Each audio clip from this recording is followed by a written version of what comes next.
You've never played sport with a soft ball, and yet you probably drove your mates to the match last weekend on soft tyres. Okay, so we're just going to do a quick video on tyre safety checks as we head into rainy season. I'm filming on my own today, so hello. So, as you'll be aware from your preparations for driving test, the weekly checks we would typically conduct on our tyres would be our pressure checks. So we just slip the valve cap off, and we identify in the vehicle's handbook or on a plate, a sticker on the car, what the correct tyre pressure should be, and then we use a reliable pressure gauge or pressure pencil like this one just to check the tyre's cold pressure. And the other check and inspection we do is for tread depth. So we look at the tread grooves, and we use a tool like this and insert that, put a little green foot across the tread groove, push the measure down, and then we can read the depth of tread, and we should read that in all of the grooves. And as you'll know from your driving test tell me question, the answer to that question would be that the legal minimum is 1.6 millimeters of tread depth. Let me just show you what that looks like on this gauge. So 1.6 millimeters is about that, so nothing at all.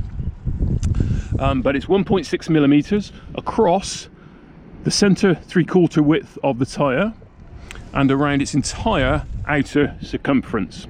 So the inner edge can wear slightly more than that, unbelievably, because of the toe in, toe out and caster angles of setup of a wheel and tyre. But the outside edge and the middle 3/4 width must be a legal minimum of 1.6 millimeters. Now, most motoring organisations, road safety organisations, would advise that 3 millimeters is the safe minimum. And the other thing we're looking for are any cuts, bulges, or obvious egg-like shapes from impact with curbs or potholes. But so if we looked at this tyre, at face value, it looks pretty good. I mean, the tread depth actually, in this instance, is actually still measuring between 5 and 6 millimeters, and a new tyre is about 7 millimeters. But if we look a bit closer here, we can start seeing some very fine hairline cracking begin to appear, often referred to as dry rot.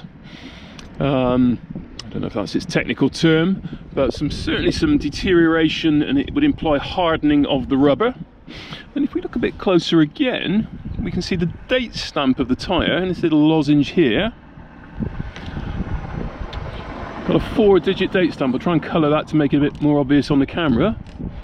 And if you can see that, so we've got 1816. So that means production week 18 of a 52-week year in the year of 2016. So we're coming up, it's late December 2023, so we're heading into 2024. So as you can appreciate, that tyre is now very old. Despite having clearly had very limited wear from the previous owner of this car. And so on that basis, I'm not an MOT inspector, I'm not a tyre expert, but I am a father.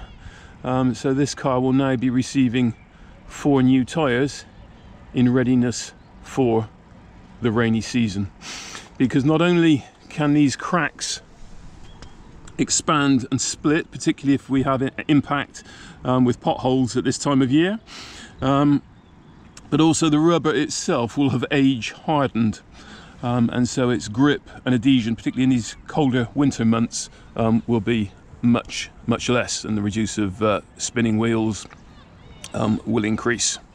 So just something to be aware of. Age deterioration is quite common if you inherit a car from a grandparent. So in the latter years of driving, grandparents often will do limited mileage, literally a few miles each week, pop into the shops, and their tyres will sit there.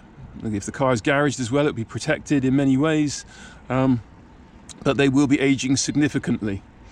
And a friend of mine actually inherited a car from his grandparents when they stopped driving. And when we looked at it in detail, it had passed an MOT test, but his tyres were 16 years old. And organisations such as Tyre Safe and the campaign Tired, which campaigns for an age limit on tyres, and would all advise that tyres of that age are well past their safe usage date. So just something to be aware of as you're doing your weekly flower checks.